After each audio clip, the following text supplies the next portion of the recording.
Oh. Oops. That's not the thing I wanted to do. All right. Hello, everybody. It's Friday, May 15th. I'm Sam Guayana, and this is Interactive Mix Breakdown number 7 with Drift by Young Culture. Young Culture are one of my favorite bands that I've ever had the chance to work with. I know I say that a lot, but I think I'm just really lucky to work with some really cool bands these days. Yeah, this was the very first song we did together. We wanted to do sort of a test run. So when we did the EP, we all met up. Well, we met up over the phone. We talked about everything, and then we finally had the opportunity to record this song. The song's called Drift. It was the first one we recorded for the EP. I think it's the last or second last song on the EP, but it was the first single they released from it. I'm really excited to show it. I produced this song, and we did a little bit of co-production and writing with Derek DiScanio from State Champs. And he came up for a couple days. We all worked on the song. It's a really fun one because it was one of the last Kemper jams I did as well. And just has a lot of me, just being creative with the band instead of, trying to like work on sort of, tone specific things or plugins and things like that. It's got a couple cool things, like the first time I used a tube microphone on someone's vocal. So yeah, without further ado, I'm going to play a little bit of the song. We'll go up to the end. Actually, we'll go into the second verse a little bit because the verses have different vibes. And then we'll talk about it like we normally do. Here we go. Young Culture, Drift. Coast to coast, I always knew you wanted more from me. If it keeps going on the way I see it, I'll never be what you want me to be.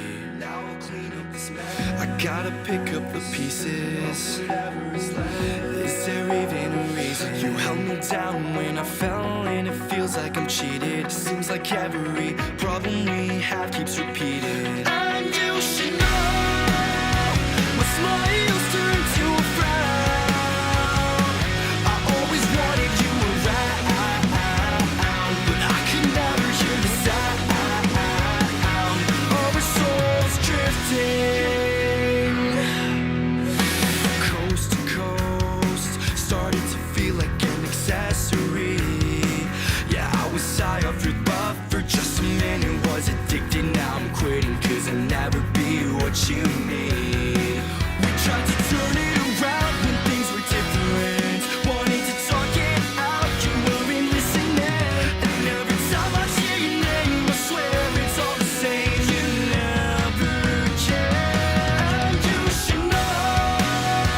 My smiles turn to a frown. I always wanted you around. Always wanted you around. Now we're on the floor. Broken on the ground. I always wanted you around, but I could never hear the sound of our souls drift. Yeah. Yeah, it was one of my favorite songs on the EP. Even though we did it first, I love the EP. We did so many cool jams on it, but it's maybe it was just one of those things where like it was the first one we did, so it holds a special place in my heart. I do a couple different things on this, and I normally do. This was before I was doing trigger points for all my stuff, so you might actually see. Let me check. Yeah, I've got some detail automation on trigger, which I'm going to show off. So starting to just get the hang of this a little bit. What I want to do is I want to work backwards and show basically what I did in this song. So we're going to start with the mix bus, which you're going to see a lot of similar stuff that I normally do on my mix bus to the other songs. But the thing about this song I really like is it was a transition from when I stopped using hardware to fully using plugins, and really just getting the groove of Arouser as a drum bus. You can even see here I've got like this insert blacked out because I think at one time I was trying to use hardware compressor, and that's around the time I got Arouser, stopped using the hardware compressor, switched to Arouser. Yeah, I don't know. There's something about this song that mix-wise just sits so well in my mind. Tone-wise, everything is so great. It's one of my favorite mixes, and I don't I don't give it enough credit, I think, at the end of the day, personally. Like, I know a lot of people love this song and everything. I've had people tell me about it. But yeah, so what I want to do is talk backwards, mix bus. We'll start at drums. Anytime you guys have questions about anything in that certain spot, by all means, like, ask away. I'm going to turn myself up a bit. Yeah, so let's start. Mix bus. I do my typical stuff. Got my VMR going, 4K, nice and wide console. This is on auto, and auto, we were talking about this a little bit in another session. Auto's really good when it comes to songs that are a bit more mid-tempo, because it's just easier to control the compressor at the end of the day. Coast to coast, started to feel like an accessory. Yeah, I was high off your buff for just a minute, was addicted, now I'm quit. See, bypassing it there, my goal wasn't to impart what the compressor is doing more than to just add that final little bit. And I think it really does a good job of just being almost invisible, but, you know, without it, you hear that it's gone. Coast to coast, started to feel like an accessory. Yeah, I was high off your buff for just a... Yeah, in my opinion, it's almost identical either way. And then, of course, tape at the end of it. Coast to coast. Barely doing anything. I wonder if I didn't even touch the bass alignment, but I'm barely feeding it in. I just wanted it to do the round thing that VTM does. I didn't want it to do anything more than that. Hence, it's like, even at its loudest parts, I'm finding a loud part in the song. Just one of the choruses. I always wanted you around, but I could never hear the sound. Yeah, it's just in there, giving that little low-endy, shiny, weird bump that VTM does. It's not there to be like a feature at the end of the day. And then just an L1. Chances are, what was happening here was I was getting just a couple peaks into the danger zone of this.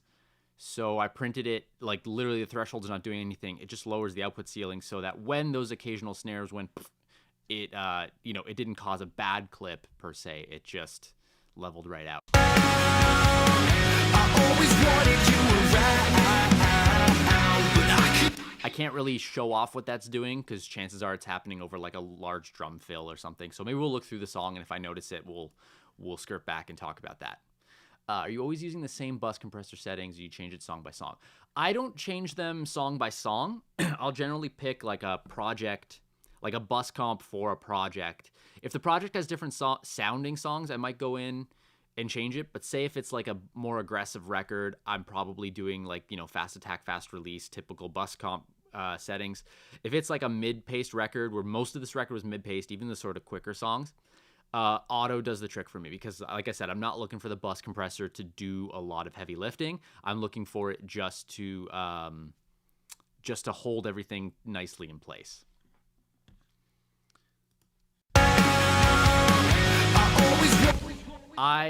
So I didn't freeze the samples in this or print the samples like I normally do. I had a hard time finding where this session was, so I didn't have a time to do all the prep I normally do. However, a lot of people have been asking about samples, and I mentioned that this was before my like little ticks of like sound were there to trigger my sounds. So it's a good way that they're unfrozen for me to show you what I would do in most situations. You'll see when we get to this, there's like chops happening through this, and this is to make sure that trigger is hitting the exact points. And yeah, we'll take a look at this quick. So these drums are some of my favorite sounding drums. They're very unique in terms of what I've been able to get out of a drum kit. I don't know what we were doing at the time. I don't know why it worked so well, but honestly, it did. It was super, I'm super happy with how it was recorded. Nick, the drummer at the time, he's not the drummer in the band anymore. He just did a fantastic job at like playing drums how I want a drummer to play. Obviously, all the typical gating going on, cleanup. One thing I did actually that would probably, I did let you use your own snare, and I remember asking you that like later, like what was the snare we used on that? Because it sounded blended so well with the sample. it gave the right character. It was so easy to find a sample that worked well. So let's listen to these drums a little bit. They're some of my favorite drums I've recorded. I'm gonna go through different spots in the song because there's like little fills and stuff that I'm just in love with in this song.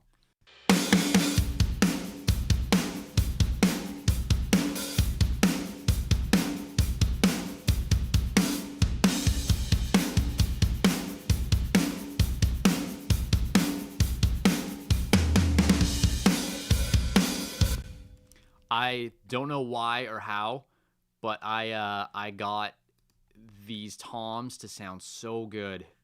I swear I don't get toms to sound this good anymore. I don't know what I changed. Listen to that, Phil.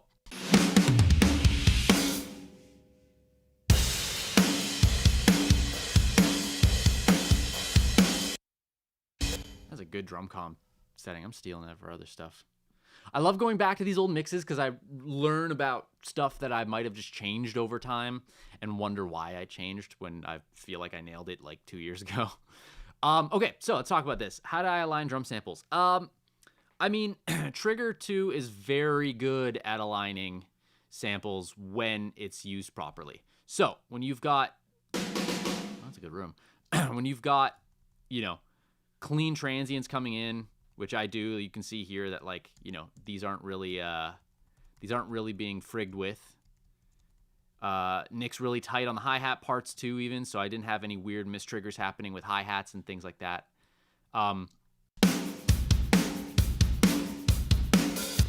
So aligning drum samples is really just checking the phase more than anything, because at the end of the day, the mix of the drum samples is fine. It's just, it happens to be that we need to make sure that the phase is right on them. And then as for actual aligning when it comes to latency and things like that, Pro Tools is master of solving latency issues, as you could see here. I realized in my other videos when I was zooming in that you guys didn't get the zoom on my screen. It just turns into a hilarious thing on YouTube. So I'm not going to be doing any of this today. If you had to mix program drums, what drum VSTi would you use? I would use Slate. I use Slate 5.5, SSD 5.5 for my main kit, and then I will use the toms from Slate, blend the kick with kicks I like, and blend the snare with snares I like. I'm actually going to do a song just came out today that I recorded that is all fake drums, and I love the sound of it. Either next week or the week after, I'm going to do a video breakdown with program drums. I'm finally excited. I've been waiting for a newer song I did that had program drums to come out, so I could go back and do one of these with it. So yeah, I'll go into detail with that soon, in a couple weeks for sure. Yeah, nothing crazy about these drums. I loved how they were recorded. We did just I don't know what it was. It was one of those sessions where everything came out great. Like, these overheads sound awesome.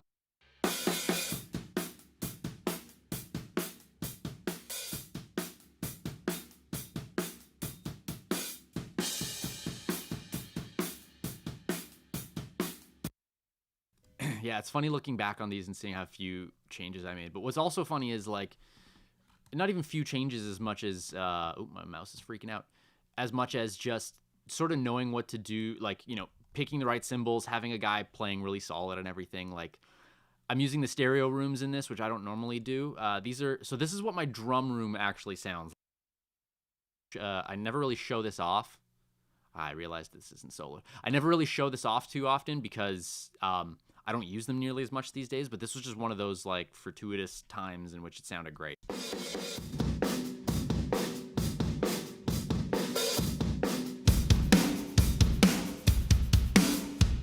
It even sounded good loud. So it's one of those things I wonder if I should just have kept louder in the mix, although it's probably a mess when it comes to big cymbals.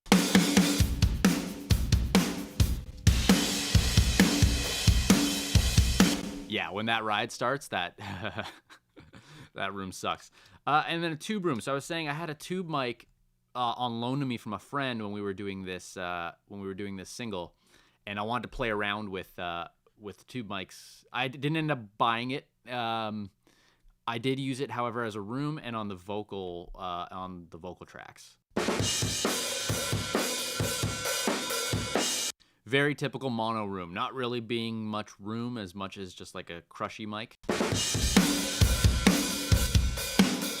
Adds a lot of energy when it's loud in there. It's not loud in there.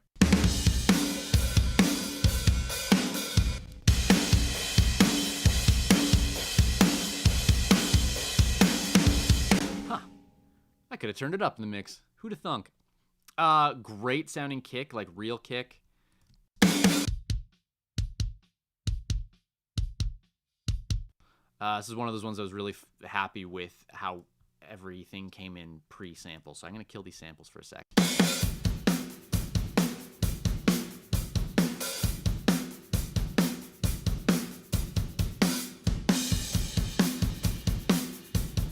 Obviously, you can see the samples are doing a hefty amount of lifting, but the goal of these samples, and it's a goal with all my mixes as I talk about, was to just be transparent. And I think when you listen to the honk in the snare and how it reacts with the toms and everything, even in the sample, I feel like the samples, all they did was really benefit the song at the end of the day.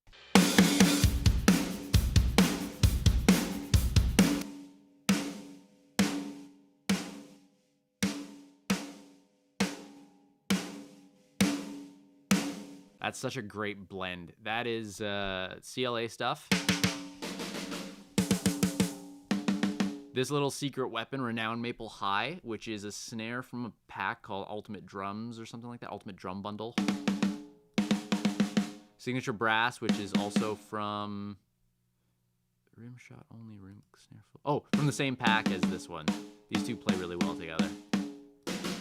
And then Snare Pearl Brass Room B. Okay, cool. So bunch of CLA stuff, couple rando samples from a pack called Ultimate Drum Sample. And this to me makes just a very great neutral sounding snare drum that blends with a lot of stuff.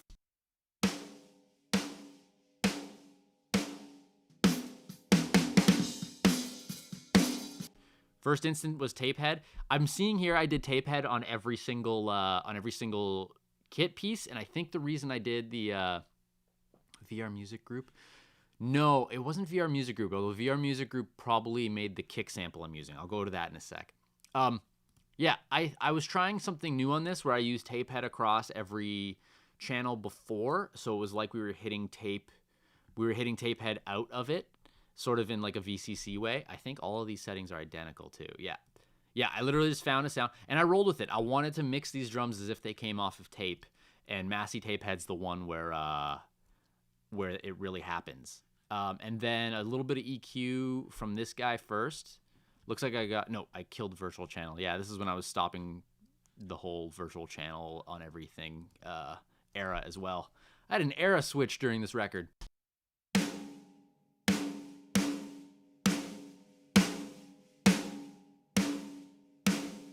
Double Impact, that's the one. God, this distressor is so good. But yeah, just typical stuff. Taking out, some of the honky stuff, beefing up the like crack of it, making it a little brighter.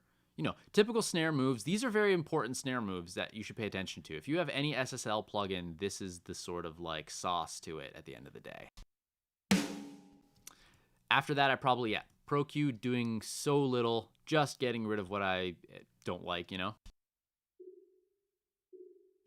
like, ooh, that's happening in there that doesn't need to be there. And then lo-fi, which is an old trick I don't use anymore.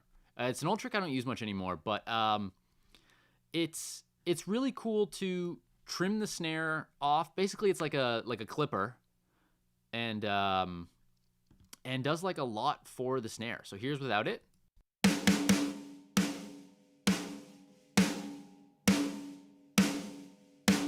It's tough to show because it gets a little bit louder when I dropped it back in, but what it's doing is basically clipping the top of the snare the entire time. Ever mess with CLA Mix Hub? I played with it for the first time last night. I'm trying to decide if it's better than the PA one, because I want to switch from the old Waves one to something else, and my choices are CLA Mix Hub or the PA the Plugin Alliance one. I do like the Plugin Alliance one, however, CLA Mix Hub has some cool stuff like the ability to load in other plugins. When I played with it last night, I basically sculpted an entire vocal in CLA Mix Hub because it gives you a Blue 1176, which is my favorite thing on vocal, built right into the plugin. Gives you an SSL EQ, which I love on everything, and then gives you an insert slot where you can load a Waves plugin. And I loaded up a de-esser, and then boom, my vocal was done in that moment. It was really exciting. So let's talk about kick trigger. So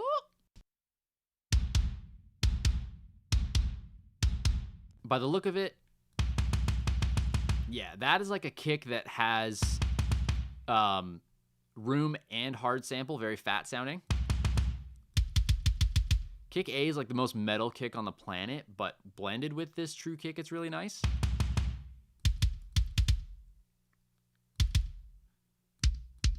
Tailored kick is from the Jordan Valeriat stuff.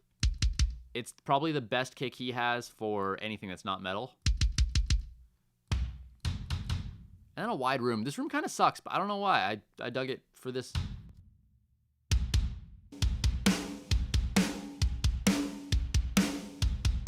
You know what? It doesn't suck in context. Context is everything, you know? And then, yeah, just typical stuff I'd normally do in VMR on the kick drum. I'm always scooping a disgusting amount of stuff out around, 330 or so in a kick. Sometimes I'll boost, but these samples blended together gave me a lot. Always a little bit of top end, always finding that this is, the snap of the kick.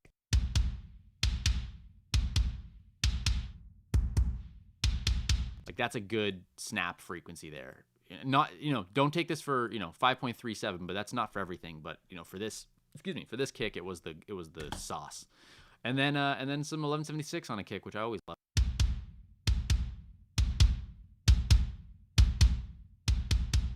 Don't tell me the Mix-Hub EQ sounds the same. It takes up so much power on my computer. Why would it sound the same?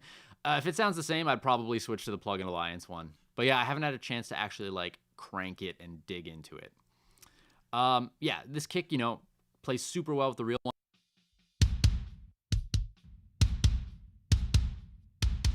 Oh, somebody asked about velocities. I always try to, let's see if I change the curves here. Yeah, so on this one, I try to make sure that it's coming in as hot as possible so the dynamic is as accurate as possible.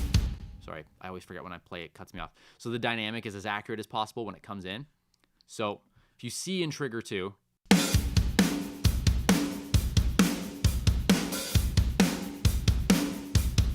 we're getting velocity movements, but they're very slight. And then in spots in the song where the kicks are lighter, we are actually getting quieter kicks there. The beauty of having multi-sampled stuff with Trigger is you can get away with a very real sound very easily. All right, I want to talk about Trigger 2 automation. This is important stuff if you're not doing what I'm doing these days with with MIDI or trigger blips. So parts of the song, Trigger is not just going to grab. A good example is this build here.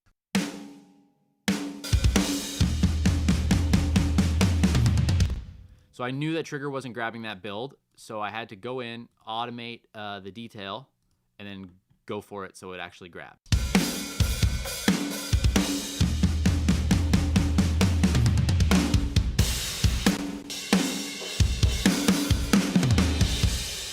I think that was for the flam. For some reason it wasn't grabbing the flam. Yeah, I had to make it there if you see with the chop. And this is important stuff. This is stuff that separates somebody hears like a mistrigger or whatever, this gets rid of that. Makes those quiet parts sound more important. It gives you more control over the snare sound and everything. Real snare, I love how it sounds in this song. Little honky, but such a cool dark snare that worked with so much. Really opens up in the overheads in the rooms.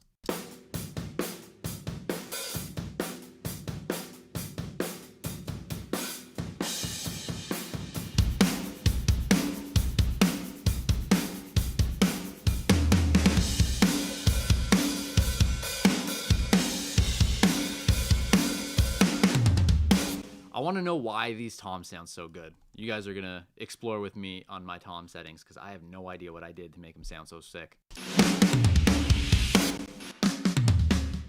Oh, those toms are so good. So tape head first. That's a move I don't do on anything. Maybe that's the secret. That's the sauce right there.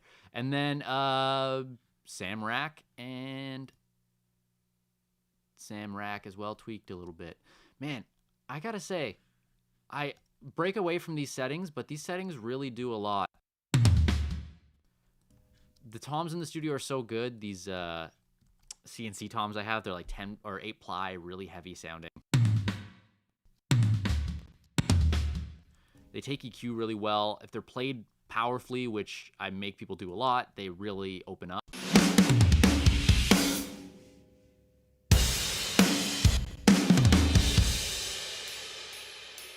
Well, here's a fun thing I want to talk about. So in this song, we wanted a ride in this part, but we'd already recorded the drums. This was in mixing that it was like, you know, when this part happened here, let's back up a little bit. It's a production thing.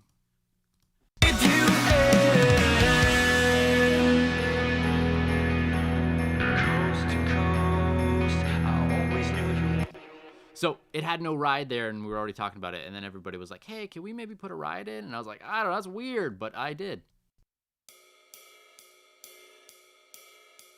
It's really subtle in there, but it does add a lot of importance in terms of the bigness.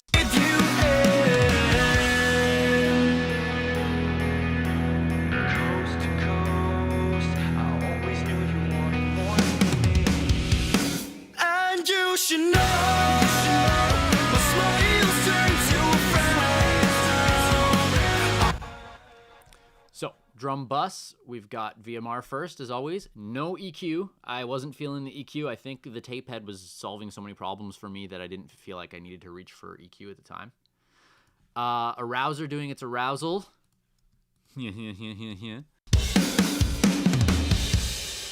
I'm at 3-1 with this, which I'm normally at like 1 to 5 or 2 or 1.5 to 2. I don't know why I did 3. I was new with the arouser at the time, and I was just playing around.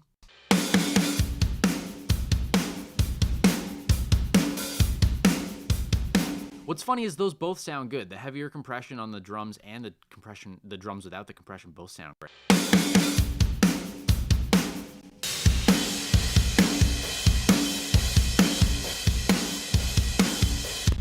Probably what happened was the compression sounded a little tighter in the mix than I was expecting.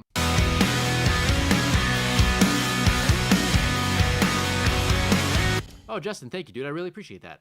Your work sounds killer, so it's nice to hear that from you.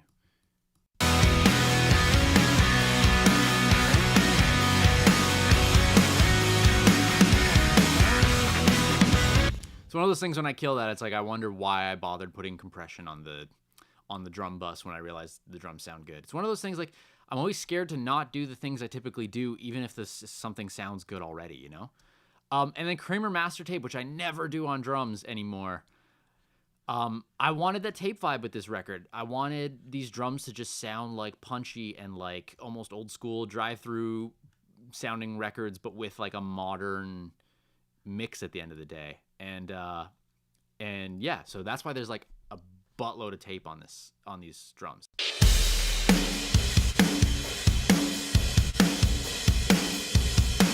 Kramer tape is incredibly good at reeling in low end and adding a really cool mid forward thing. It's really nice when you've got these like, tape head does this sort of mid tame thing, and then you bring it back with Kramer. And I know you're wondering like, why bother if that's the case? Why not just do no tape head and no Kramer? But they just interact in different ways. Like this, it's almost like pull teching, but with tapes. So you've got, the EQ shape with tape head happening. You roll this guy up to tame whatever tape head's overkilling, but in a different way. It's really interesting. And as you can see, like I'm not hitting this tape super hard. It's just there for a little bit of extra color.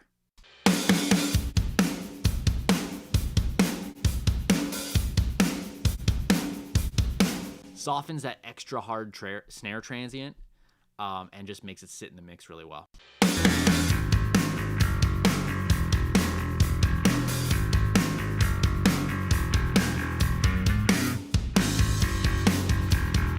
I did no snare verb in this song, I think just because we had so much in the snare sample and it just blended really well.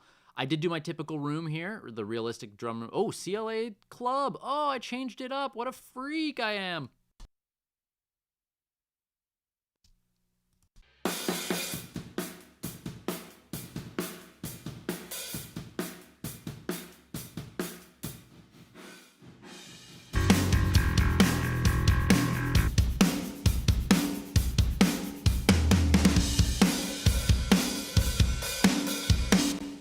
honestly, tape is that thing. When I started using it, I overused the hell out of it.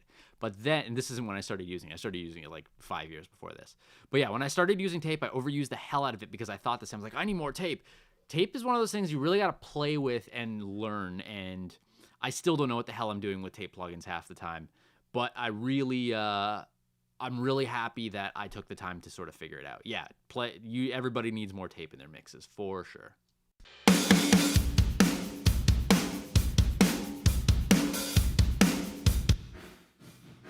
Man, this reverb is doing so little. Well, it's not really doing so little because it's got a ton of stuff going to it. Let me see. Give me a sec. I can never remember the command to copy and paste the tape or the settings, so I'm just gonna pre-fader all these and deal with it later.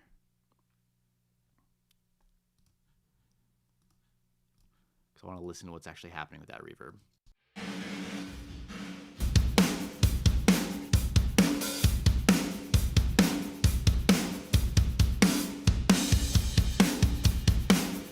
That is a great reverb. I'm going to use that more. Come here, you. ALCLA2 Room Club. Save as CLA2 Room Club. SSG tweak. Yeah. Project. YC Drift. Yeah, that's cool. And then this guy is going to be saved as... Oh, that's the same preset. Cool. Yeah, that's a good reverb. That's good for my small room, I think.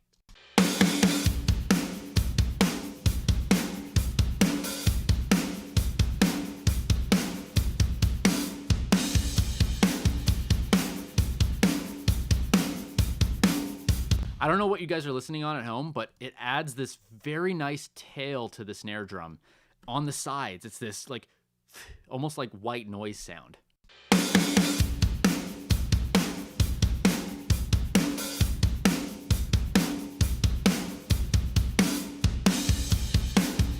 Oh, hell yeah, sounds so good. Cool, I'm really digging that. Let's move on. I want to talk about some bits.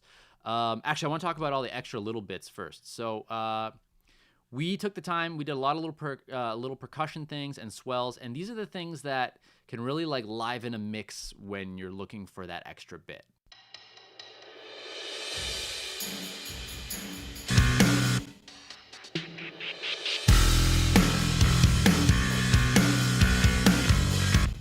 A lot of this is, some of this came from the pre-pro, some of this came from remaking the pre-pro ideas.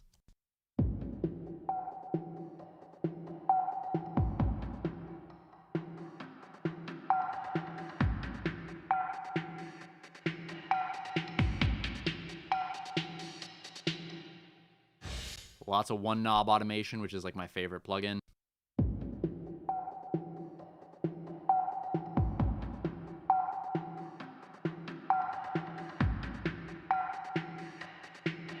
It's funny because that beat's on the do-do-ga, but that like clav sound that's in there changes the division. And I remember that was something we talked about because I think the original beat had that extra little, what are you, garbage?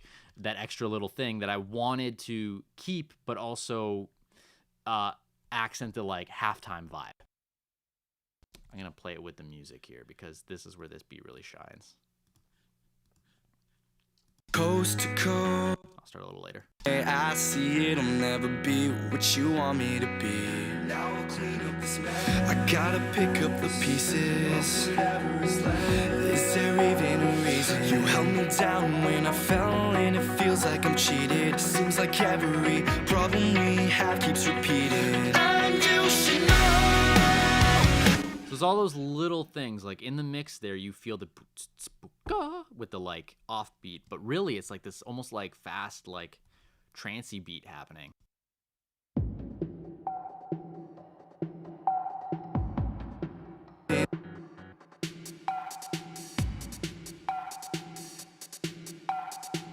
That I'm pretty sure, yeah, was from the demo. And then oh no, I might have made that actually with Boom. It's probably down here. I'm not gonna look it up though.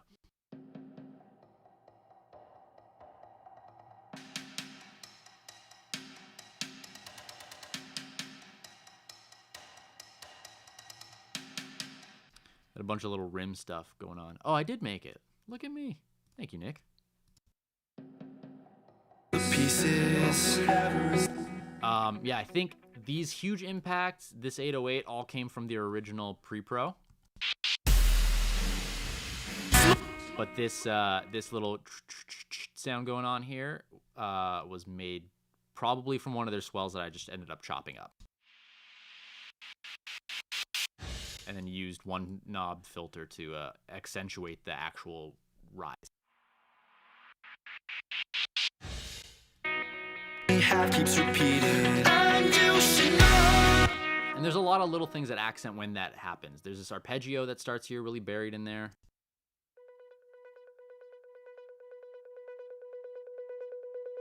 Repeated. When I fell in, it feels like I'm cheated. Seems like every problem we have keeps repeating. And you. The idea was to give a ton of movement from this like little like electro intro into the big part of the song. So these chop swelled guitars.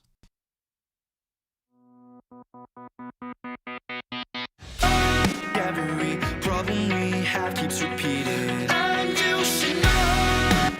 The goal is everything moves towards the first chorus, and that's a really important thing when you're working with sort of a song that sort of walks that genre line a little bit of big rock to little electro kind of stuff.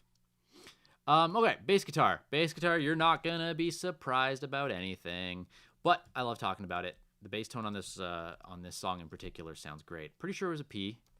Why wouldn't it be?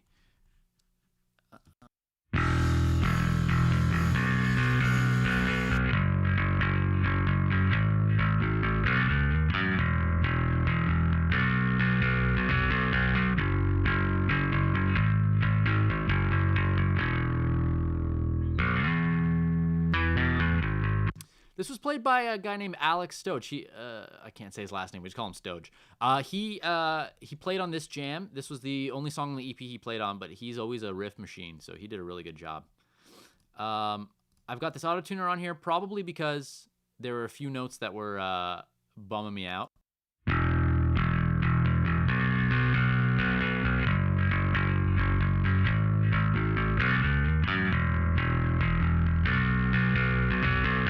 It's barely doing anything because auto-tuner kind of sucks when you just toss it on there. I don't know if I talked about this. I might have talked about this in a couple things. So I'd automate this off and on. This is a song where I just left it on. It really adds to the bass tone in a really unique way.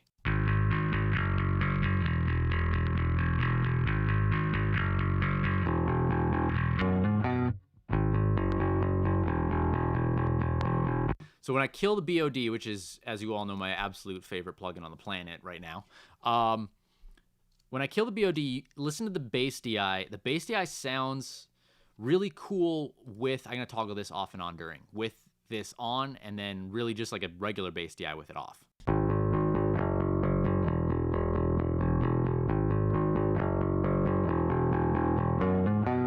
It gives this mid character with just the right amount of distortion that feeds into this and really makes the bass tone this growly, exciting.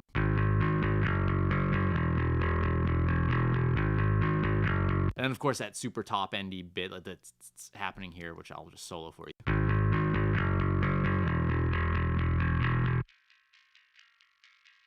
I didn't want that in there, obviously. I wanted a bit more pick attack. It's funny, there's frequencies in there that I feel like people would cut out, but really those frequencies made that bass tone.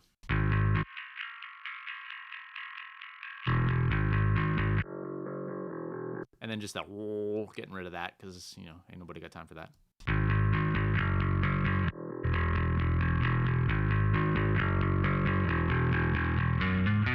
Eats up so much space, and it doesn't change the tone to too much to just kill it.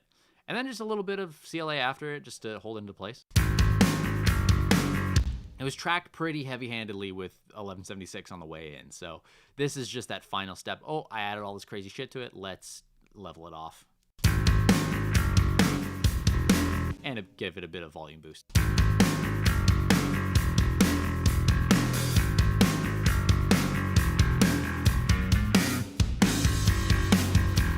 VTM is doing a lot to that bass. Normally I'm not VTMing bass these days, but it's really adding that extra roundness.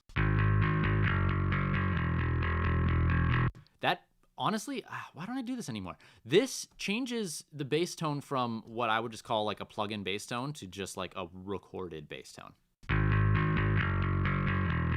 Like, that's a good bass tone without VTM. But you drop VTM in and all of a sudden it's no longer an amp sim, it's just a bass guitar.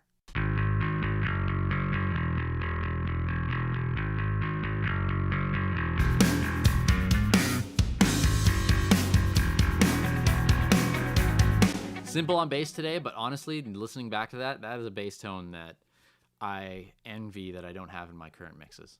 All right, let's talk about some guitar stuff. Again, guys, if you want me to go over anything specific, just, feel free to tell me. I had the Kemper for this. I'm pretty sure I reamped afterwards by the look of it. Maybe not. Actually, I can check. Give me a sec. Did I reamp? Nope. By the look of it, we tracked with this. Cool. Yeah, so these guitars were tracked, edited, all with the Kemper instead of me tracking and reamping later. I think one of the things I wanted to do is just like lock in tones and do fun stuff. Actually, I'm pretty sure this tone here is a plug-in, but all the guitars and leads, all the rhythm guitars and leads are Kemper.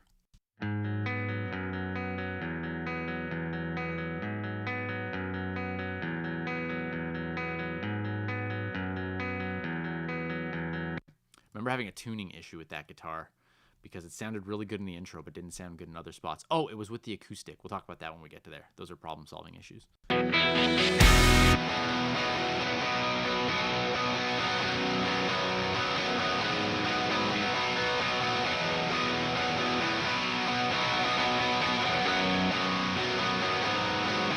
This is a JCM 800 preset in the Kemper. Don't know if it was the Man Rock, which comes with the Kemper, or if it was another 800. I remember them sounding really close to each other. But yeah, I just wanted this bright. Oh no, the bass was actually played. It wasn't programmed. It was played by a guy named Alex Stoge. We'll call him Stoge.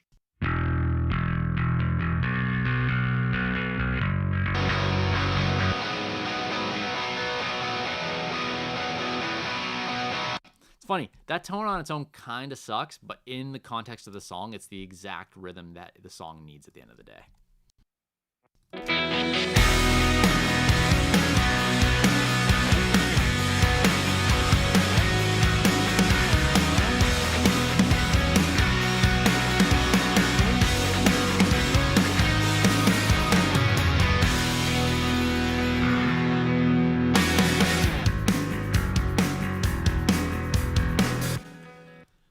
Sometimes you listen to a tone on its own and you think a certain thing about it or whatever, but you really don't get the vibe of how something sounds until you drop it into a mix, and this is a perfect example of that.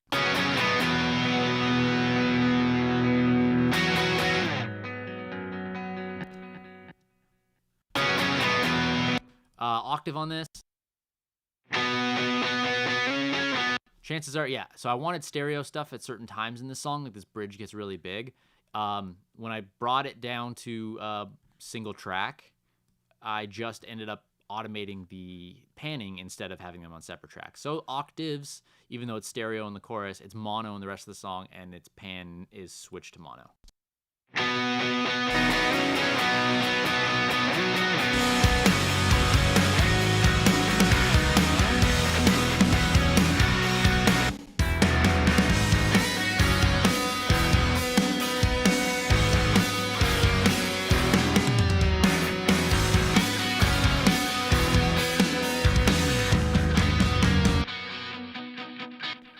There's such little tasty guitars in this song. I love this guitar.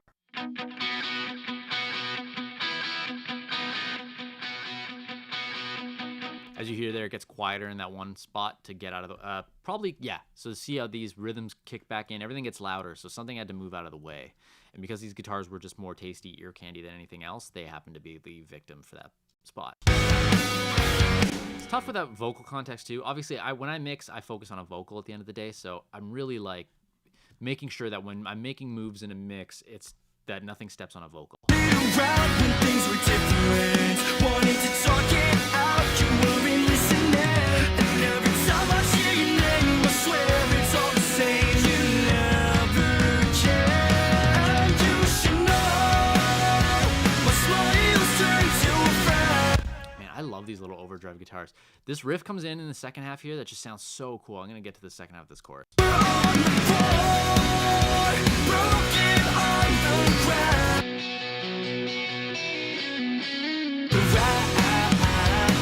But I could never hear the sound. All my soul's drifting. I lit myself a cigarette, burned a hole in me. My lungs are filled with smoke and regret. I'm losing oxygen every single time I breathe you. I mean, when choosing guitar tones, I tend to start with what I like. I tend to start well, and I mean, I like very conventional guitar tones. I know what works really well per genre. So like a lot of times I'll suggest to a band like, hey, like I want to go for like that 800 guitar, and they're not going to say no because everybody loves a JCM 800. Or if I'm working with a heavier band, I'll be like, hey, let's look at a couple 5150 sounds and see how it goes. So chances are I was in love with those 800 vibes at the time of doing this in the Kemper. And when it came time to tracking the song, I think it was, well, Gabe and Troy played all the guitars on this. I remember Gabe doing a lot of guitar. I don't remember if he did all the rhythms. But I think it came down to, how does this feel in your hand? Hook up the Kemper, put on my favorite 800. They loved 800s. We press play, boom, it sounds like how we want it to sound. We went with it.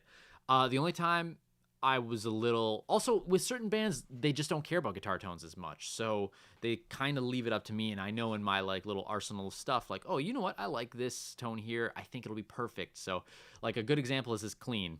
I probably made this clean. I chose the clean, and then the band was like, this needs to be clean. So we decided on... Or they let me decide the tone, but we obviously discussed the vibe.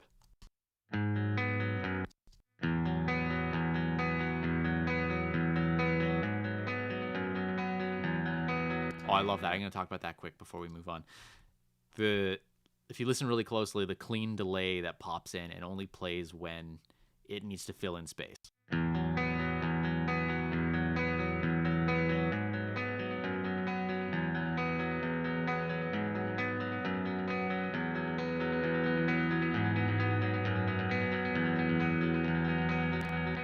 AVA delay, which is funny because there's a lead here. Yeah, Guitar Edge it's called. It's funny, it's called Guitar Edge here, and it was called AVA guitar when we were doing it there because that's the same principle as that like sound. Yeah, the Dangerous Summer vibe. Yeah, that clean with that triplet delay, that is a total Dangerous Summer move, and that was totally by design too. Coast to coast, started to feel like an accessory. Yeah, I love the Dangerous Summer. I love old Dangerous Summer. Are you running into compressors? Yes, you can definitely see here, even at the top of this, the hilarious 1176 spike, as I like to call it. Yeah, these were run into my Blue Stripes. Probably Neve EQ. It doesn't say because these are the wrong inputs. Yeah, probably Neve EQ into or Neve preamp and a little bit of EQ right into Blue 1176. Just slammed away. You can see the DIs, or these aren't DIs, these are actual tones, but you can see that these tones are heavily compressed too. I wonder if I'm looking at the clean DIs. Yeah, these are plugins. Black Spring 11 Mark II. Yeah, so I tracked the DIs. I bet if we take a look at the DI, I tracked the DI with pretty heavy compression, which is a move I probably shouldn't have done I don't do it as often anymore. I'm not totally sure how much I was compressing. My 1176s sort of lie to me in real life because they're wired. My 1176s usually lie to me because they're wired backwards on the inputs. So I'm not really paying attention to the meter. I'm sometimes using the actual like visual representation of how hard. My goal is always to see the transient on it really cleanly. These look like they're compressed like my bass. So I was probably doing 10 plus dB of gain reduction. Take a listen to the DI. Oh, actually the DI is not going to play out for you guys. Give me a sec. drifting, drifting, How do I set this drifting, up? Oh, drifting. drifting. Bass guitar. There we go. You hear that snap right away when I play that back, is that compressor's just going ham on that clean.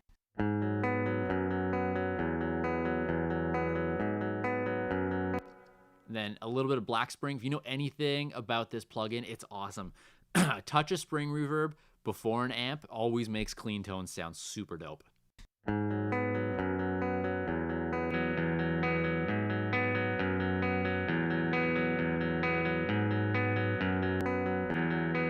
And then 11 Mark II just with it.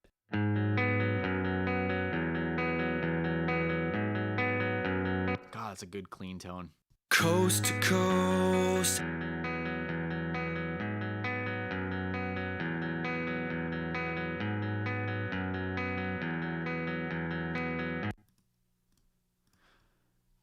Alrighty, what else are we talking about here? Got a couple of these little lead tracks. Some of these were Kemper, I think. Some of these were probably 11. I was really big into 11 at the time. I think what I wanted to do, like, I normally don't print these things. Like, I let a lot of my plugins run live, as you guys see. But this was just a time where I was transitioning out of doing different things and just wanted to see what would work best for songs. So I did whatever came to mind, really.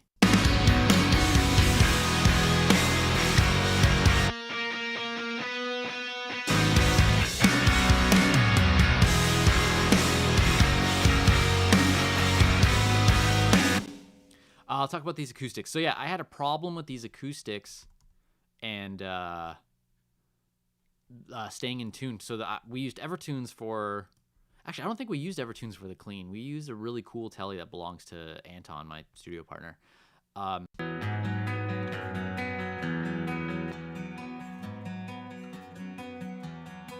they were out of tune with the acoustic. They still kind of are if you listen there.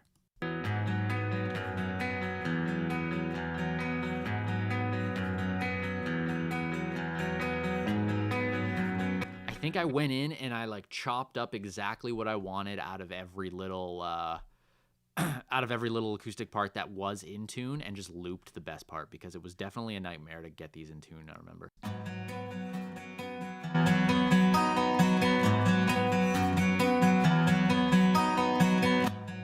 Yeah, that's not my shining pinnacle moment of recording an acoustic, unfortunately.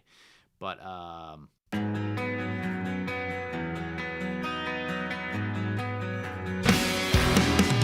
thankfully, at the volume at which they were tucked, it was just doing the jangly vibe that I really wanted at the end of the day.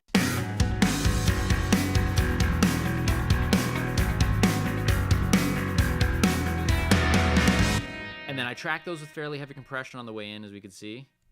A little bit of Pro Q to clean them up, a little bit of CLA 3A to keep them in place.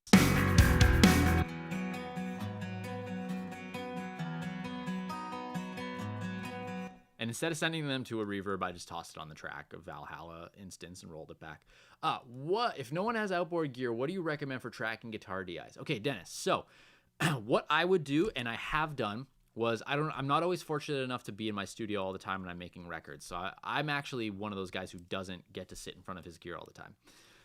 One of the things I would do is, and it's really hard to show, I'll show you really quick. So I would make a new track. I would make a new auxiliary. If I remember key commands, which I clearly don't. Everybody can laugh. There you go. One mono auxiliary. Let's call this tracking. So here's my tracking auxiliary. I'll make the input of this auxiliary. Imagine this is just analog 1, right? Like I have a Duet at home, and I don't have any UAD stuff. So like I basically clone a UAD workflow. So I'll do AML, whatever, blah blah blah. Plug the guitar in. Get the level and make sure that it's not peaking. No matter how hard I'm playing, I'm making sure it's not hitting the red here. It's always around here. And what I'll do, and this is where I think Virtual Mix Rack comes in super handy, is if you own the Slate subscription, you have access to a bomb of plugins. This is exactly what I'll do. I will give Slate all the credit in the world. His plugins sound incredible.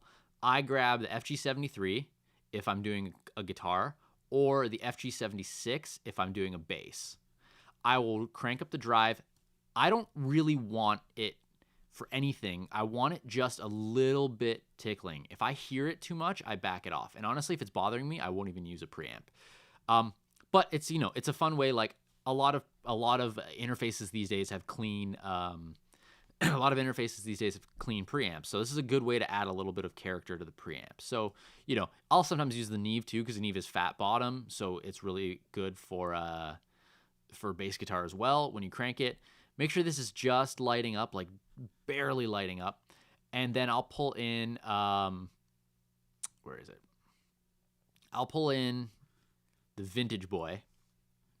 Circuit 1 or Circuit 2, usually Circuit 2 actually, I find it's a little more aggressive. Set these the way I normally would, which is attack there, release just backed off, and then drive it until it's hitting about 10. I'll keep an eye on this, and then what I'll do is I will send this to a new audio track. So this is my tracking bus now. This is a... I'm gonna name it something, yeah. This is my tracking bus that I will use for all the guitars that I plug into my computer.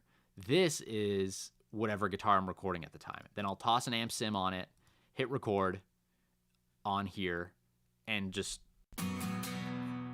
start recording basically.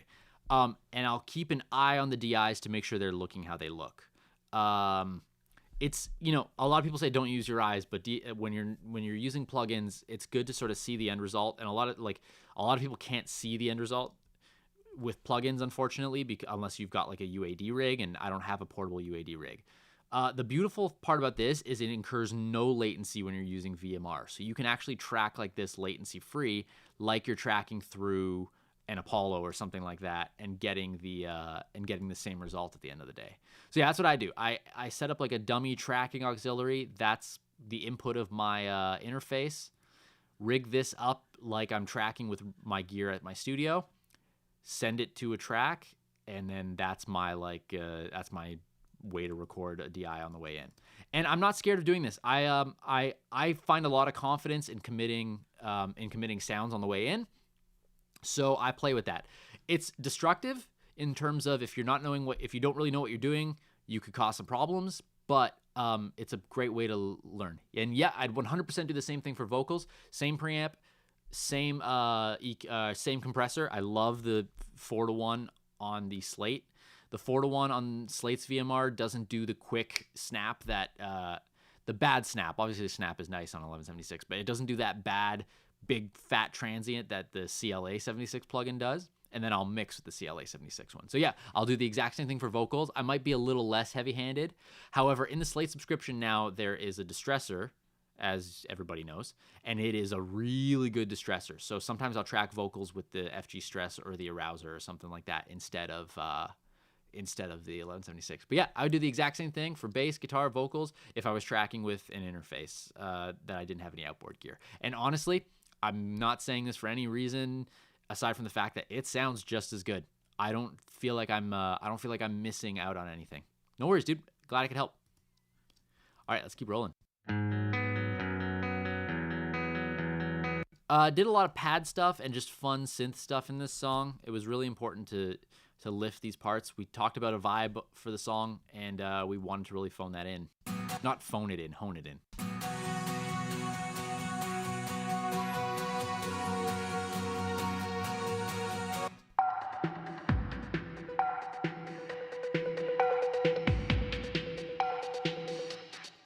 That arpeggio is awesome. It's full volume at the end, and it's really cool.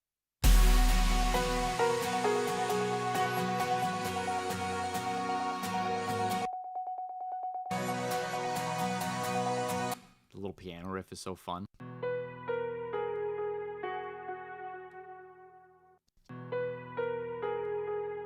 There's hilarious modulation on that piano. What am I doing? Piano. Expand. Piano centric. That thing does a ton of wonky stuff, but it sounds good in a mix. Greg Wells knows what he's doing. Who'da thunk?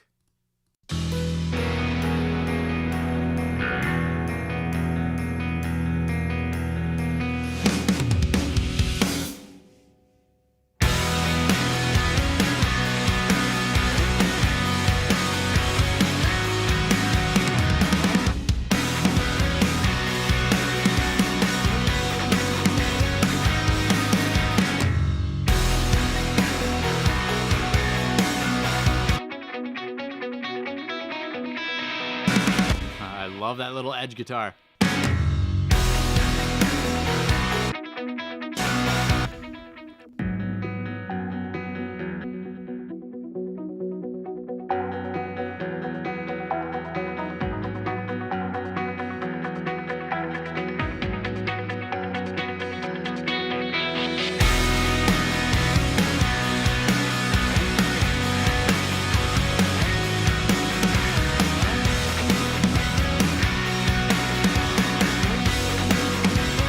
Sorry, got lost listening away. Jose, what's up, dude? Yeah, so that's basically the guitars in that jam. And then, yeah, synth stuff was just wherever we felt we needed a little bit of a lift, we would go through with some pads. I don't think I was using any freaky deaky plugins. I was using Expand, which comes free with Pro Tools. And then just, if you look at it, there's some Decapitator stuff. I printed all this just to make time easier, but I'm running Decapitator on that pad. The ARP, you know what? Let's take a look at the ARP. Just because, oh, come on.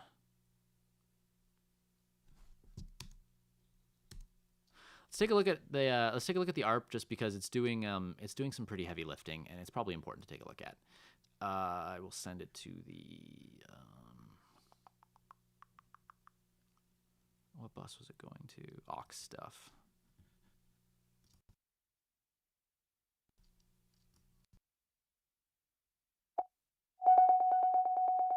For some reason, that's automated down. Give me a second. I'll take a peek at that.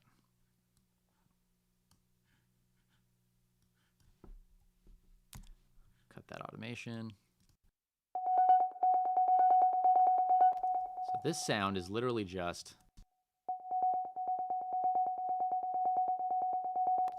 some preset. FM Tyne Maker? What's it called? Tyne. Anyways, it's like a little percussive back and forth arpeggio. I wanted to beef it with Decapitator, which is the best beefing plugin ever.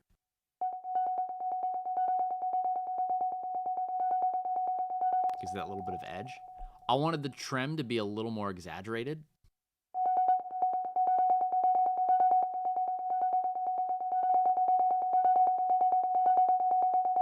So it's like double trimmed.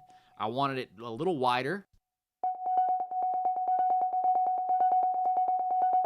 As you see, what this thing does is it almost collapses the side because if you listen to the ARP, it's going back and forth, but it also adds this width that almost like well, it is fake, but like something that you just can't get from a normal sound.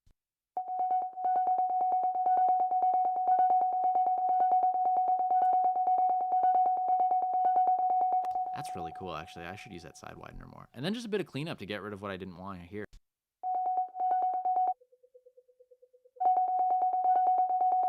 So you can see there's like this weird little low end rumble that happens, and that's literally what all this thing is doing. It's funny, this looks ridiculous here, probably because that's deep. Yeah.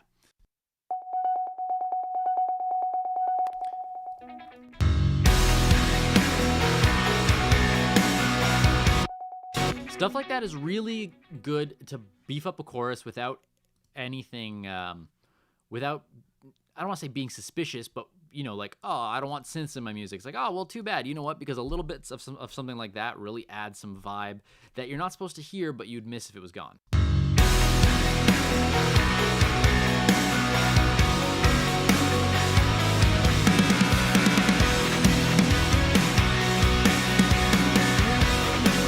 See, it adds some like left and right busyness, which is really nice.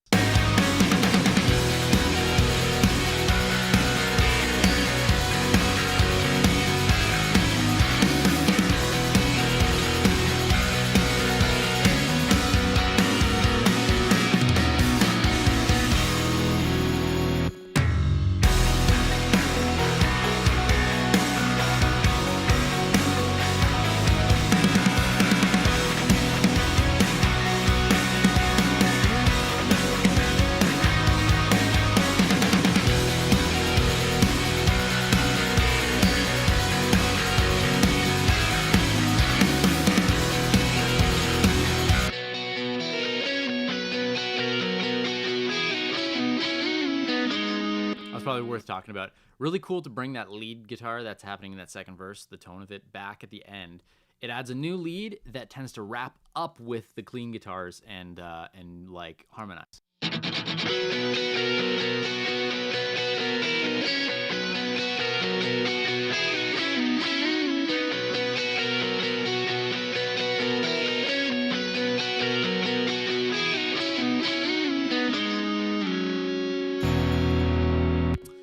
I'm not a big fan of guitar layering. You'll see some songs like the Northbound session I did, where we've got two sets of guitars when the choruses drop and things like that. And I think on a record like that, I wanted just the wall of guitar sound in the chorus that was not achievable by left and right rhythm.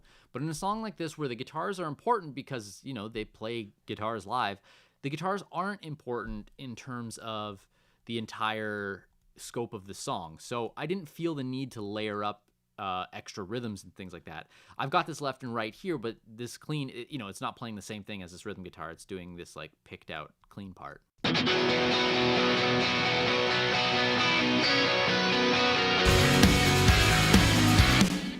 So yeah, so choruses and big sections. Like the biggest section of the song is the bridge, and there's only two rhythm guitars, two octave guitars, and acoustic happening.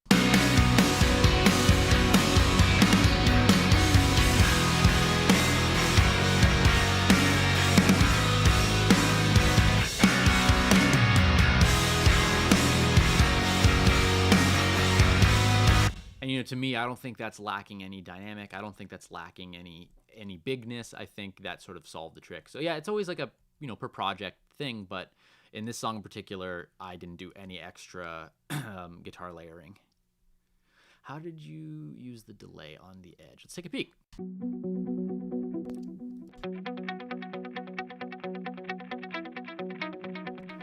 Eighth note dotted. That's the trick. That's the Angels and Airwaves U2 trick. Dotted eighth note in ping pong if you want. Sometimes you could do it in mono too, but in this vibe, I wanted it ping ponged.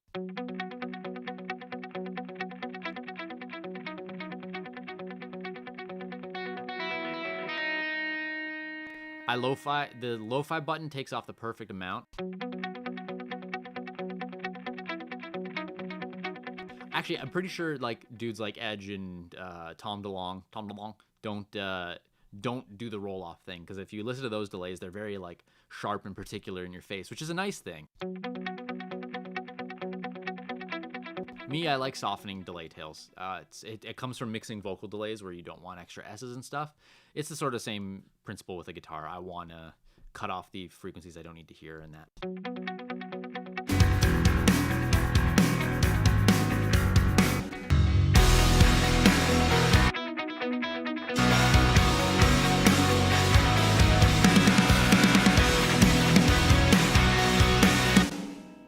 All right, vocals. I'm excited to talk about the vocals in this song, mostly because it was, like I was saying, it was the first time I used a tube mic on a vocalist.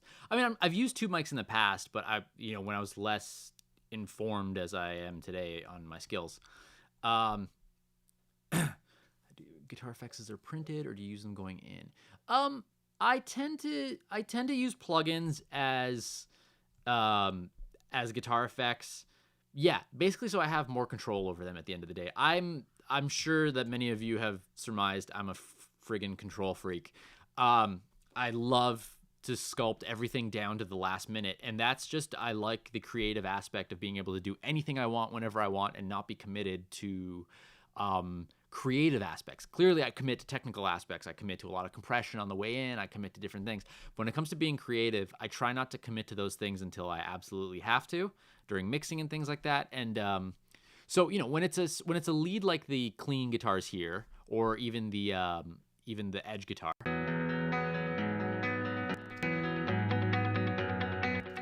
I wanted the control of the delay being post the amp. I wanted a clear plug-in sound instead of whatever. But there is importance to having, your guitars set. Like there is an importance to having, like, especially with the Edge delay, playing into a guitar tone with it is really cool, and it's very much a decision that you make. Do you want it post amp or do you want it pre amp?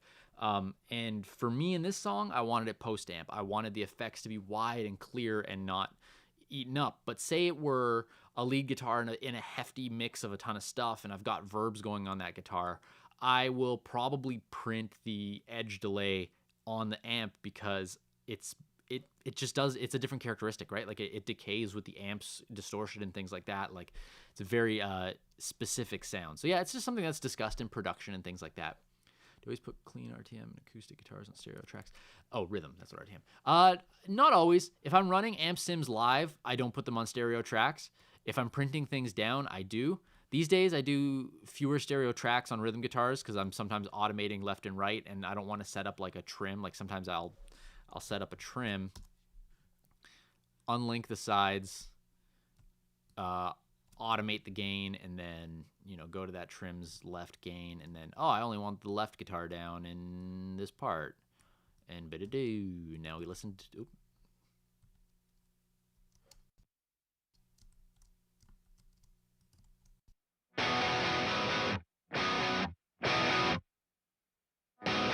So that's a bit of a hassle sometimes. I will do it if the guitars come to me in stereo and I think they sound fine. Like clearly in this song, I changed the pan automation to 0 at those points and things like that. However, Pro Tools is so powerful these days that with everything running in mono tracks, I can duplicate those plugins. I can do different things left and right if I want to. However, acoustics, yeah, if they're stereo acoustics, they go on a left and right track, and that's just because they're there to just be like a percussion element, just like overheads, rooms, and things like that. Like my philosophy is, even though these were tracked as two separate acoustic guitars, they're basically a stereo set of acoustics that could have been played together at the same time if we had all the musicians in the world doing a record. So I put them on a stereo track.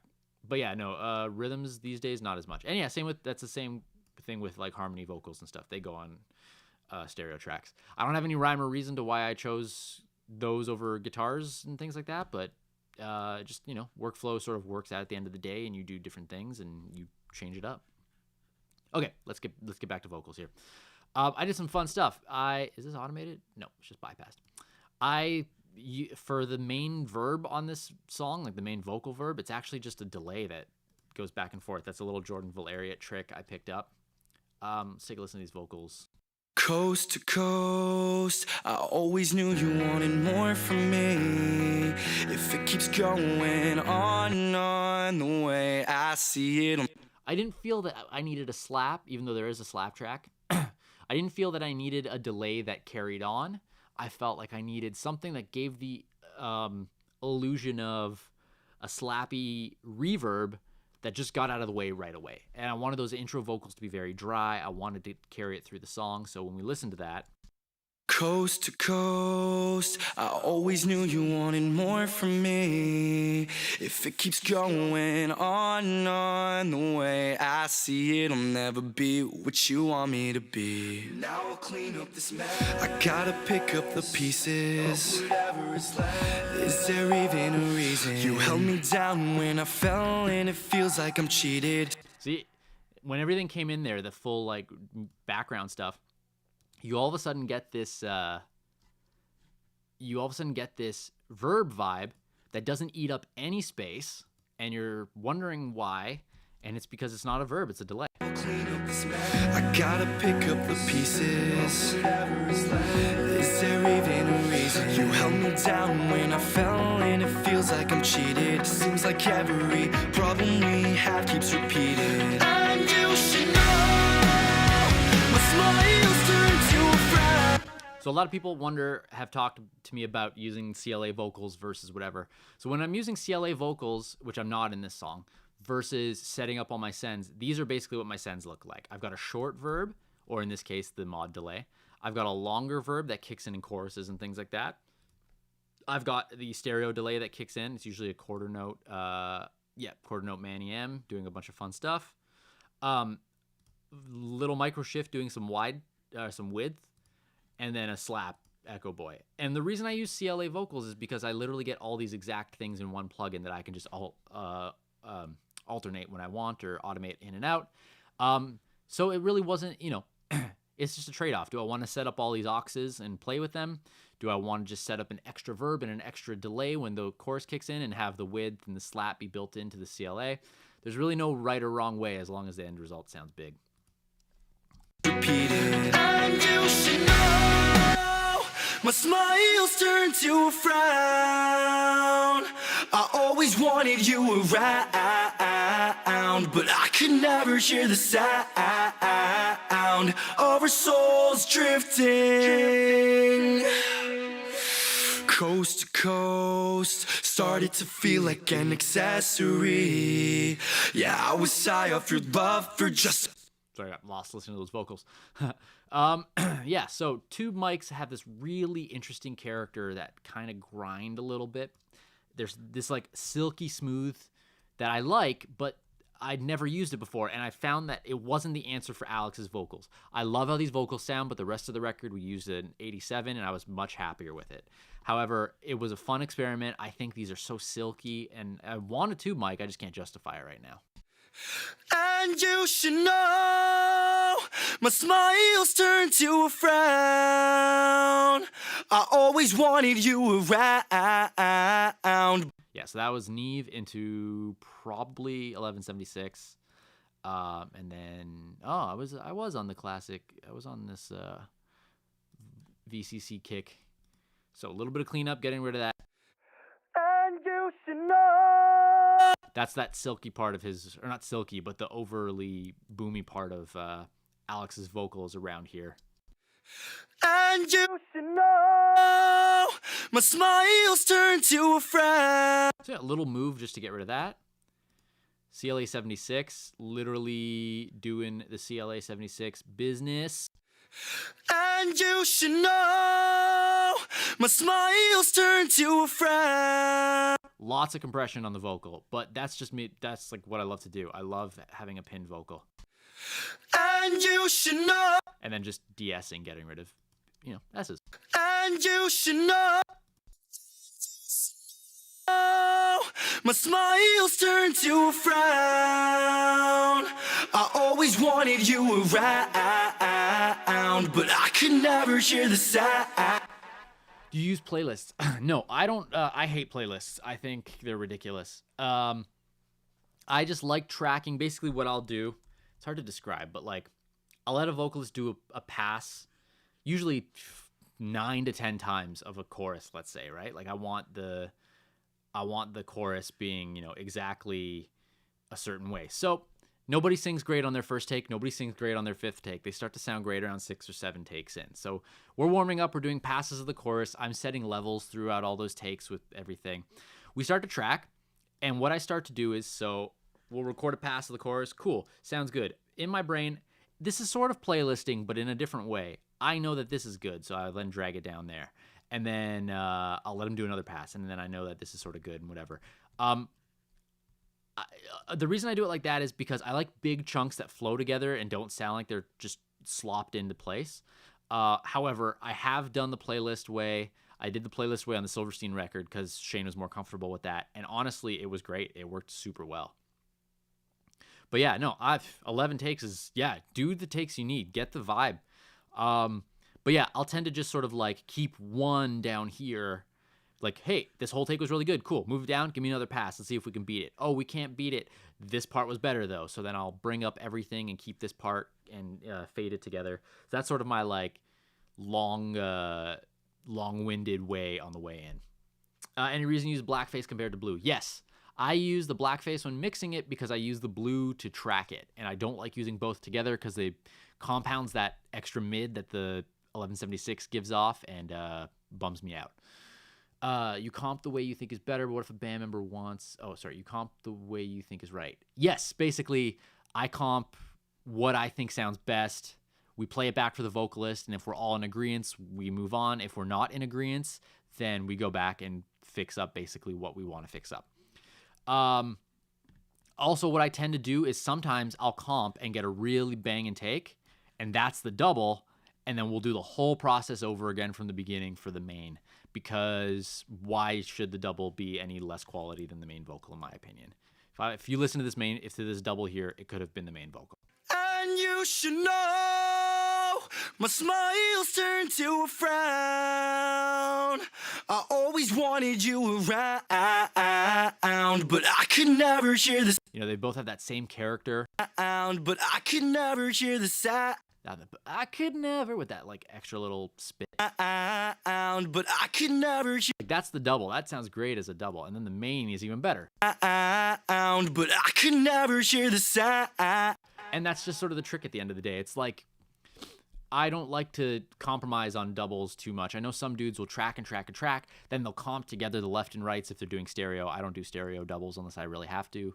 And then that's their like, oh, here's the doubles to the chorus. But no, to me, I'd rather get a really solid mono double that just is incredible over getting a set of stereo doubles because everybody does stereo doubles. What if band member wants another? Oh yeah, I answered that. Yeah. So if band member wants another take, we just keep rolling with it. They do have the final say at the end of the day. However, a lot of band members do trust me to basically guide them that it's the right take. There's a lot of times where people are just so, vocalists especially, they either love themselves to death or they hate their voice. And you have to be the guy to remind them, like, dude, you don't suck at your job or else you wouldn't be here. Like, I wouldn't be working with you if you sucked at your job. So, if a vocalist is like, oh, I hate that take, man, I don't know what to do, I kind of sometimes have to be the voice of reason and be like, no, listen, man, trust me. That was solid. Your performance is great. Your pitch might be a little off, but I can fix that. But I can't fix your performance. You're killing your performance. I want to move on. And that's sort of where that trust comes from at the end of the day. The trust that a band member trusts me enough to produce their record, basically. Keeps repeating. And you should know my smiles turn to a frown. I always wanted you around. Started to feel like an excess. Stereo harms, which are a pretty typical Sam move. But I can never hear the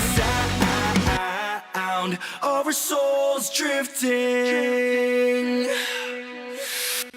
Vocal throws, why not? Mono harms in the verse. Mono harms are always my favorite thing. Normally I comp these onto the double tracks, but I don't know why I didn't in this song. Probably because there wasn't many mono harms, so I gave them their own track. Give me a little bit more control over them. Started to feel like an accessory. Yeah, I was high off your love. And then doing little things like when I love to layer up harmonies. I will have whatever extra harmony coming in stereo, and it really widens the part. Take a listen here. Yeah, I was high off your love for just a minute. Was addicted, now I'm quitting, 'cause I'll never be what you need. And that's a way to, when you're listening to the song production-wise, this is built into production. The song picks up in this second chorus really big, and that sets up that pickup. Sigh of your love for just a minute. Was addicted, now I'm quitting, 'cause I'll never be what you need. We tried to turn it around when things were different. Wanted to talk it out, you weren't listening. And every time I hear your name, I swear it's all the same. You never change. And this is a little trick too. So, like I said, I double vocals instead of triple them most of the time. And when this second verse came in, we had the double. So you're thinking to yourself, if you're going from a double here and then you're going into a double in the chorus, obviously the delays and stuff kick in on the vocals in the chorus, but how do you make it exciting? And it's transitions that are really important, and that's a production thing. So take a listen here. We've got this going into doubles in the second half of this verse to lift it up. Oops. And then every time I do a double in a verse, I make sure that the thing that ramps into the chorus bails on the double idea in some way. So when the chorus kicks back in, you're still feeling just as hard hit. And that's almost like automation moves like I was talking about, where sometimes you just have to do what you want for automation to pop more than do what you feel you need to quote unquote do.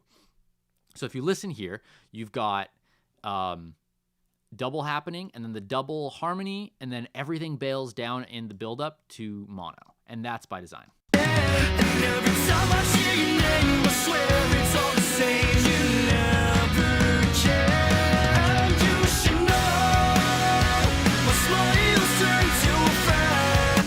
That's it. Just that little transition is enough, especially with the volume dips. Like if you're looking down here of the volume happening, everything is catering to that change. Every time I hear your name, I swear it's all the same. You never change. You should know. Smiles turn to a frown.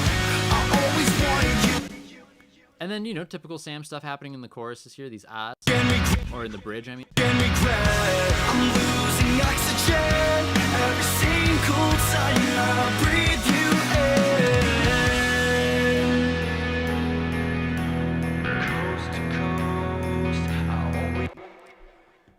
For harmonies, I track everything.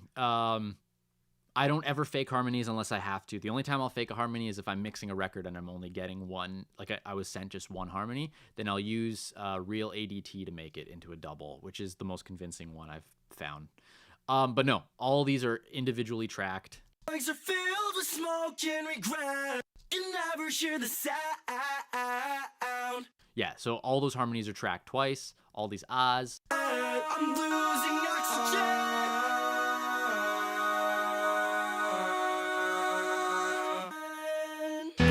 Yeah, those are all fresh takes. Like nothing is specifically, nothing is fake doubled or anything like that.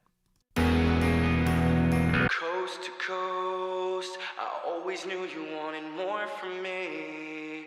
This is one of those rare instances where I put a reverb on a vocal, and I wanted the reverb sound. I wanted this lo-fi, which how did I do this lo-fi? Oh, very, very hilariously typical lo-fi setting. Coast to coast, I always knew you wanted more from me. Hit it with compression, which lo-fi tends to, I always compress after with lo-fis instead of before, because lo-fi tends to delete frequencies that would make a compressor sound strange. So I want to make sure the compressor is reacting properly to the lo-fi. Coast to coast, I always knew you wanted more from me. And I wanted a bit more space than what my auxiliary sends were giving me, so I put a little plate, which is the best plate reverb ever. Coast to coast, I always knew you wanted more from me. And you should know. Oh, the move. So yeah, one vocal on its own, all the sends turned off except for the little short reverb, and then everybody kicks in. And you should know. My smiles turn to a frown.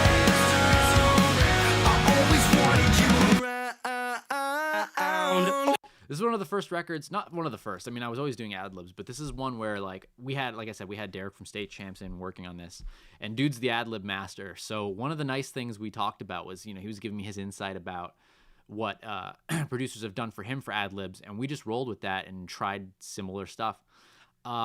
Since then, I've been really adamant on ad-libs and how important they are. In fact, I've probably go overboard with ad-libs these days.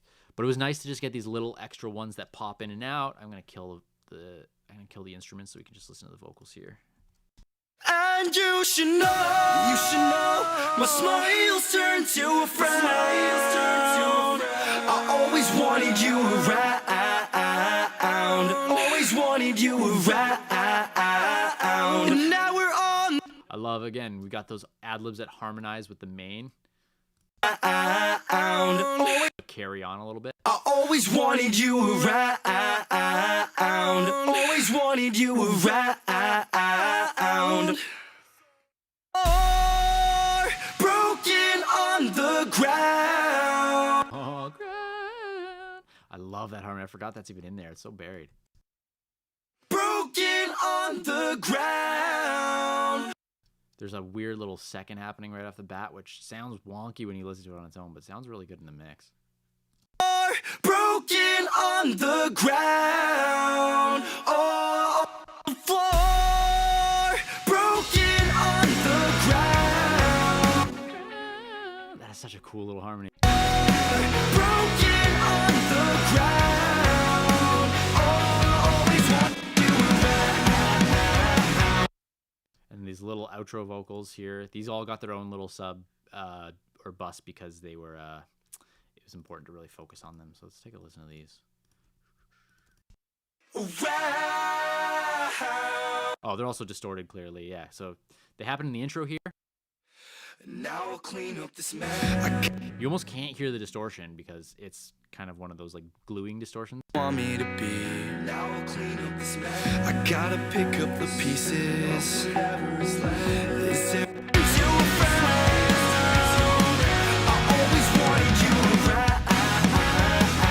and that VMR is doing nothing. That decap or that oh my god, what the hell's it called? That distressor is doing nothing. It's just there to tuck away.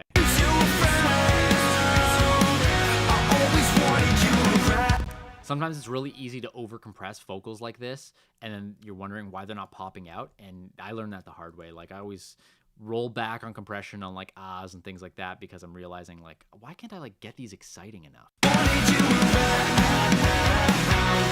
that's the one I wanted to show off. That's what got me talking about it.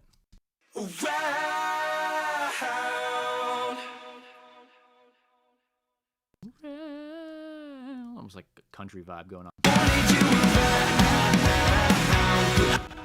And then the ending, this song is an outro, so instead of it just ending with the chorus, we bring back like a bit of a musical chorus, but having the vocals from the bridge happening actually. So it's kind of like got the bridge vibe in the outro.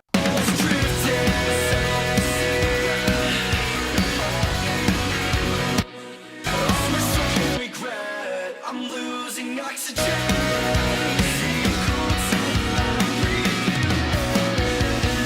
Oh, I love that bass riff.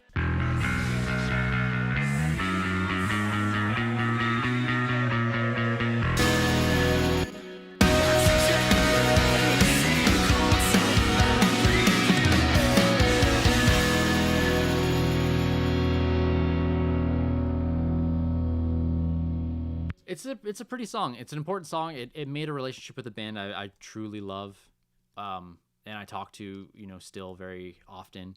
I got to do their new record, and I worked on it with my studio partner Anton. And it was the first time we got to work on a record together. It was really fun. This is an important band to me. Not to my career. It is an important band to me as a person. These guys are. It's so cool to see them come up. It's so cool to listen to their creativity and things like that. And the fact that I get the opportunity to work with them is really cool. I want to touch on the automation, but really there isn't much I'm doing here that isn't serving the song. You see these little bits where it dips down. All the choruses are at 0.5, and the reason for that is probably, at the end. I hate passing 0 with my stuff. I don't know why. It's a weird OCD thing. So, the bridge hits 0. All these choruses are at 0.5. So I have this extra half a dB of headroom to pop up the super loud parts. So when this bridge drops,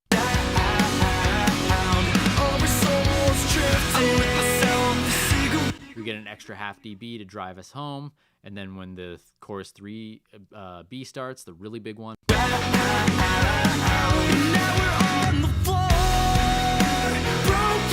very tiny changes, but doing a lot. It gives me this ability in this part here to boost the fill right before the chorus starts.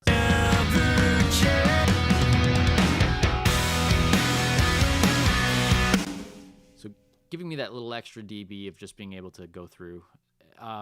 Little hanging parts where I dip out of this chorus so everything chills.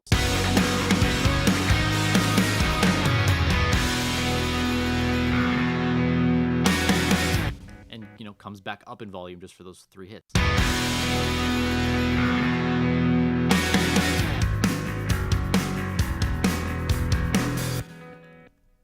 You can see the first move from when it gets quiet to big is huge in this song. It's 2.5 or 2 dBs of difference. It's in dBs.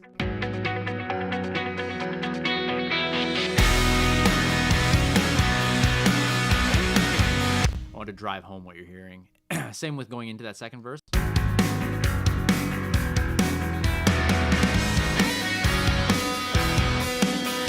that's one of those things I always do where the important thing to me at the end of the day is when we're looking at volume, I'm always doing a little bit of automation down here, copy pasting the automation moves. No, I'll talk about how I do this. Okay, so this is sort of a bad example because these automation moves do look copied and pasted. But what happens here is the reason they look like this is I do let's see if we can see it down here. I do a mix or a mix. Yeah, so this mix groups all the instrumentation together. So when I'm done doing my fine automation, you can see here, I'm doing automation on all these guitars, so they're constantly changing volumes and everything pops in and out. I'm doing a bit of room automation when it needs to happen, and I can't really see it here, but like this shaker turns up in the second half of that verse. So I'm doing all this little automation stuff, and then I'll listen to the song, and I'll start with the loudest point. I'll level these 4. I'll have the vocals muted, level these 4 here, start with the loudest point, and make sure that the song sounds the way it's supposed to sound at its loudest. So, chorus is usually the more prime example of that.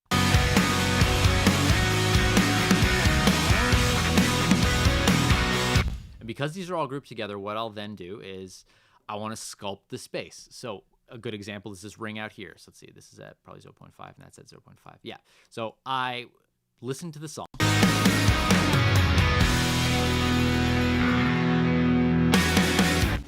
I realize that I want this to be big. So I make a little bit of space by dropping this down a dB.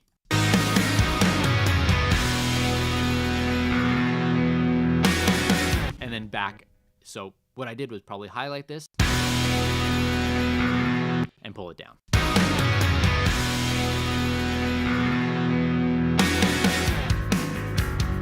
And then I knew that I wanted this big, and I knew I wanted the verse quieter. So what I did was I dipped the verse down. The verse comes down 2.5 dB in the second verse. And that is because it is setting up room for the second half where I bring it up to 2 dB, which is only a 1 dB change, but enough to really drive home the point. So you've got this then quiet verse.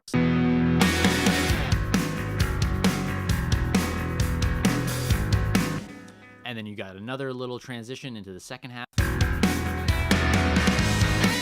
And back down.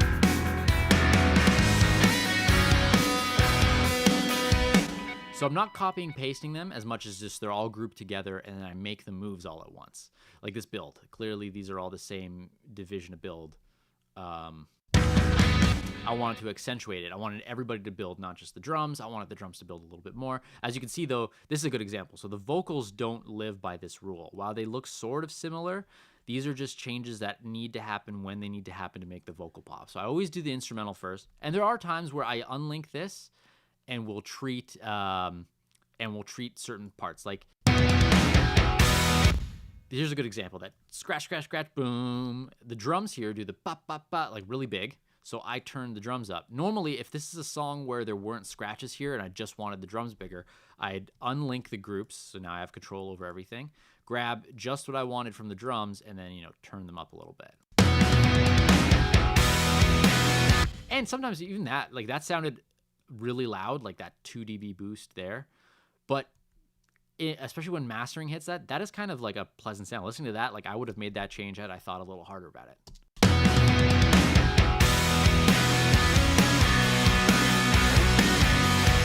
Oh, here's a good example. These aren't all linked here. Always do it for stuff like that. Wherever there's a couple kicks on their own and I need a bit of extra room, if you look here, I bet you, yeah. Drum verb is automated up. And so is just the drums.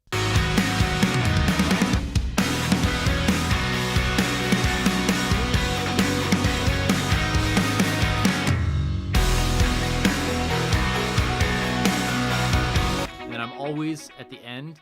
I never just do, I see sometimes I'll get sessions and the fade looks like that. I never do that. That doesn't sound natural. I will always do this. I'll show you what I do. I used to draw it by hand when I had a controller, but I don't have a controller. So I'll start with one in the middle and then boost it out. So it's a little bit of like a curve. I only do -1 difference. Should I go deeper? Nope. Do what you got to do for the mix. Honestly, I wanted these verses, like if you look, it's not a hard and fast rule. Like this first verse is 2.5, the second verse is 3, and then the second half of this verse is 2. So I did what I needed to do to build the dynamic in the song. And that comes from production, like this second verse is basically second half as big as the chorus. He's on a different cymbal, but we've got wide open rhythm guitars, we've got sloshy hi-hats. And I didn't want it to be as big as the chorus. So I had to work accordingly, where I separated them by about a 1.5 dB. And then I separated that a little more. So it's one of those things where I'll just go through the song. I'll do 1 to 2 dB. I'll start with 1.5 and I'll listen through. And if it's not enough, I'll go to 2. And I'll only go to more than 2 if it's really not enough. And usually in situations like this, where, okay, now 1.5 works perfectly for this heavier verse, but now the verse 1 is, or the first half of the verse is suffering. So I'll link it, I'll drop it a little bit more dynamic. Sometimes too, this isn't a hard and fast rule of me grouping my mix. I should talk about that. Some songs I group just, and you'll see it down here, but it's not on this one. It's called D&B, drum and bass, because drum and bass are almost always glued together. And sometimes the guitar production solves the automation of the guitars for me. So I'm not always automating all of the groups together. I'm sometimes just automating drums and bass together, leaving the guitars alone, and leaving the vocals alone, which like I did in this song, and then just going through and boosting slash lowering what I don't need happening in different spots. So it's not in this song. It was nice because the guitars were sort of static the whole time, even with all the movement. So it was nice to build the dynamic down here. But sometimes I build the dynamic in the actual production process of the song, and I'm only grouping the drums and bass. So yeah, that's my little automation talk. I should go into automation a little bit more in future ones, I think. It seems to be sort of like a hot button thing. And I do a lot of weird things. I didn't do it in this song, but sometimes, I do, you'll see crash cymbals extra and things. I found the crashes were fine in this. Plus we have like impacts and stuff happening in the chorus. So I didn't feel the need to do that. But yeah, automation is like the sauce of your song at the end of the day. Like it's the thing that takes your mix from like, oh, this is cool to like, oh, okay, I really feel the dynamic. It changes in this. So our ears supposedly don't really hear half dB changes, but I swear they do. And I'd rather just do that sometimes. So that's why I do those things where like, hey, the chorus is the loudest part of the song, but I need this bridge louder. Like, how do you go from a chorus into a bridge? So I left that headroom of 0.5 of a dB to be able to change it.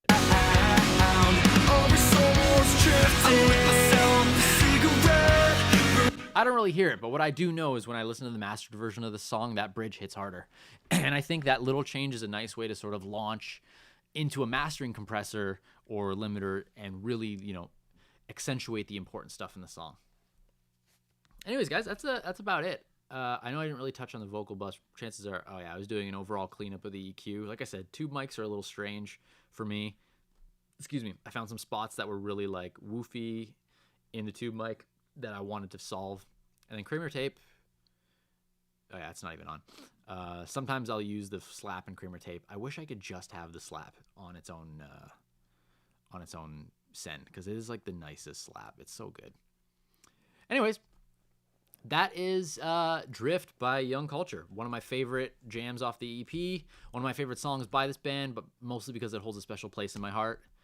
And yeah, if you guys have any last minute questions, I'll keep this on for a couple seconds. If not, write them in the chat and we could talk about them later. And yeah, I'm moving these to Friday instead of twice a week because my schedule is starting to pick back up with a few lockdown restrictions being lifted and whatnot. So I'm gonna try to do them on Friday. Chances are what's gonna happen in the future though is I'm going to pre-record these, so we'll do like a Q&A beforehand and I'll talk about everybody's questions, but that's not for a couple months away. I think I'll still be able to do these live for the time being. Nick, thank you for tuning in, man. You made this song a big part with your drumming, like it was important that you were part of it. Anyways, if you guys like what you're here, check out Young Culture. Their Instagram's Young Culture NY. The music's on Apple Music. They have a new record coming out soon. They have a single on it called Holiday in Vegas, and they've got a couple really cool songs on that coming out soon, I think, that I'm excited to do another one of these with. If you like what you're seeing here, like and subscribe, do all that little fun stuff, and yeah, I'll see you guys next Friday. Thanks so much for hanging out, guys. See ya.